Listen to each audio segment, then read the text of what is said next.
শুরু করলো শুরু করবো। আসসালামু আলাইকুম সম্মানিত দর্শক, আমি ডাক্তার মোহাম্মদ আলমগীর হোসেন। আমি একজন শিশু সার্জারি বিশেষজ্ঞ। আমার পাশে যে বাচ্চাটি আছে ওর বাম দিকের অন্ডকোষ ছিল না। গত সপ্তাহে অপারেশনের মাধ্যমে সেটি অন্ডথলিতে নিয়ে আসা হয়েছে। আলহামদুলিল্লাহ, ওনার আব্বা আম্মা, বাচ্চার আব্বা আম্মা অনেক টেনশনে ছিল। তারা আজকে টেনশন মুক্ত যে অন্ডকোষটা অন্ডথলিতে নিয়ে আসা গেছে, এবং অ্যানেস্থেশিয়ানে বাচ্চাদের অপারেশন যে ভয়টা, সে ভয়টি আমরা ওভারকাম করতে সক্ষম হয়েছি। আমাদের এখানে যে অ্যানেস্থেশিয়া টিম রয়েছে তারা অত্যন্ত দক্ষ। আমরা যে কোনো বয়সের বাচ্চাদের এখানে অপারেশন করি। বড় ভাই, আপনার অনুভূতিটা যদি একটু বলতেন, যে বাচ্চার অপারেশনটা কিরকম টেনশনে ছিলেন, এখন কি অনুভূতি?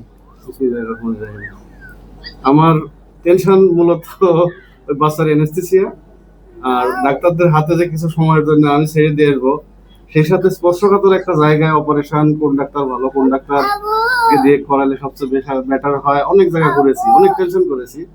সবশেষে এখানে ইসলামী ব্যাংক মেডিকেল কলেজে এসে আমাদের আব্দুল হান্নান স্যার ইনচার্জ, ওনার পরামর্শ নিলাম। উনি এক বাক্যে বললেন ডাক্তার আলমগীর হোসেন স্যারের কথা। যাই হোক, ওনার হাতেই ছেড়ে দিয়ে ওনার উপর ভরসা করে, আল্লাহ ভরসা।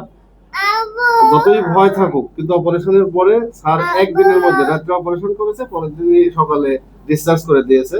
আলহামদুলিল্লাহ, আমার ছেলে খুব ভালো আছে, এবং আমি এখন যেটা বুঝছি যে এত বেশি টেনশনের দরকার নেই।